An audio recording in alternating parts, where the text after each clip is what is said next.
La République démocratique du Congo est le deuxième pays d'Afrique par la taille, avec 2,3 millions de kilomètres carrés, et avec 80 millions d'habitants, c'est le quatrième par la population.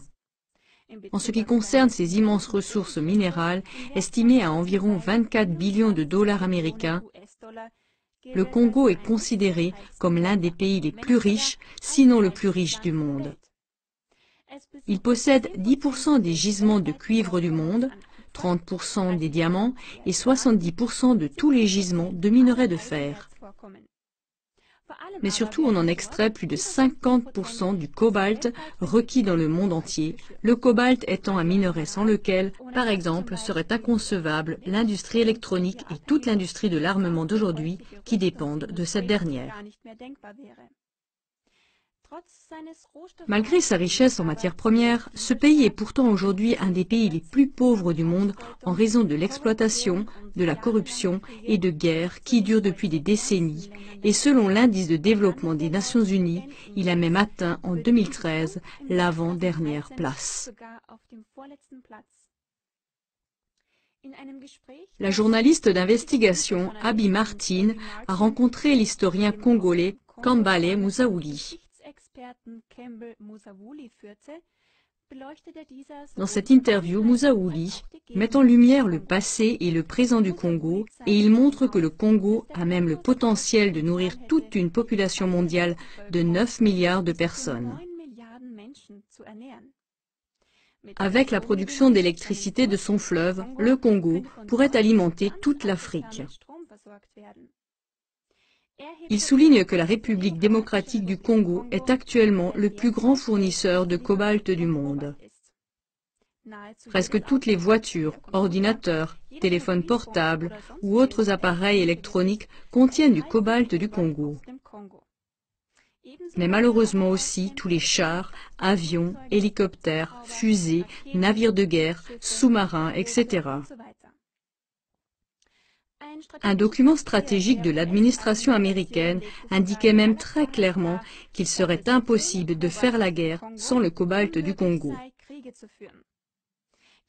Mais c'est précisément ce qui, au milieu du siècle dernier, a placé le Congo dans la ligne de mire des intérêts de l'Empire américain, ce qui recouvre non seulement le gouvernement américain et son appareil militaire, mais surtout les grandes entreprises américaines, y compris la haute finance. Auparavant, pendant plus de 70 ans, le Congo a presque été épuisé sous la domination coloniale belge. La moitié de la population, soit environ 10 millions de Congolais, est morte pendant cette période coloniale belge à cause de la violence et de l'oppression. Un crime, même un génocide qui, pour la plupart des gens, selon Musaouli, est resté occulté. Si le Congo a d'abord été exploité principalement à cause de son caoutchouc, il a ensuite été exploité pour son uranium de haute qualité. Sans cet uranium congolais, il n'y aurait pas eu de bombardement atomique sur Hiroshima et Nagasaki. Et aujourd'hui, c'est à cause de ces gisements de cobalt, comme cela a déjà été mentionné. Dans la seconde moitié du siècle dernier, le peuple congolais, après une lutte longue et tenace pour son indépendance, a réussi à se libérer du joug colonialiste de la Belgique et à obtenir son indépendance. La force motrice la plus puissante de ce mouvement indépendantiste a été Patrice Lumumba, le premier Premier ministre démocratiquement élu. L'un de ses principaux objectifs était que les ressources du Congo soient utilisées principalement au profit des Congolais. De lui naquit aussi le plan d'une Afrique complètement libérée et unie, les États-Unis d'Afrique. Le bonheur semblait enfin sourire au Congo. Mais cela ne devait pas se produire. Lumumba a été renversé en 1960 lors d'un putsch initié par les services secrets américains et assassiné peu de temps après action terroriste organisée par des services secrets. En outre, le pays cible est en proie à des troubles sanglants dans le but de renverser son gouvernement et de le remplacer par un gouvernement sous contrôle américain.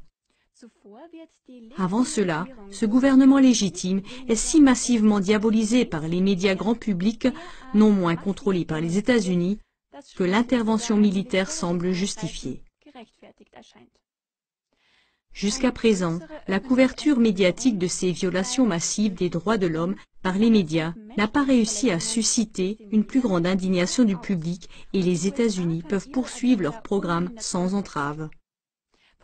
Par conséquent, diffusez cette émission encore plus largement afin que la violence et l'oppression qui ont lieu au Congo et dans d'autres pays ne restent pas occultées aux yeux de la majorité des gens. Voyez maintenant l'interview de 20 minutes que la journaliste d'investigation Abby Martin a réalisée avec l'expert du Congo, Kambale Musaouli.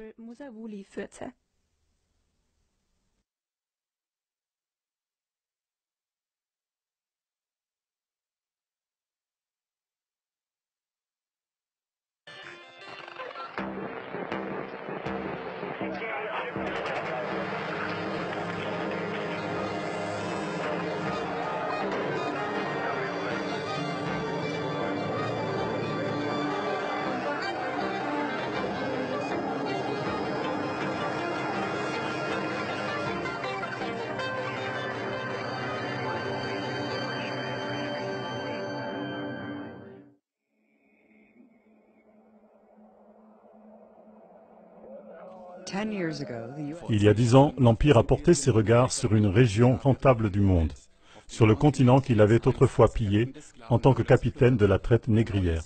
Un nouveau grand commandement militaire est né, AFRICOM. L'AFRICOM comprend 53 pays africains, y compris les îles et tous les océans.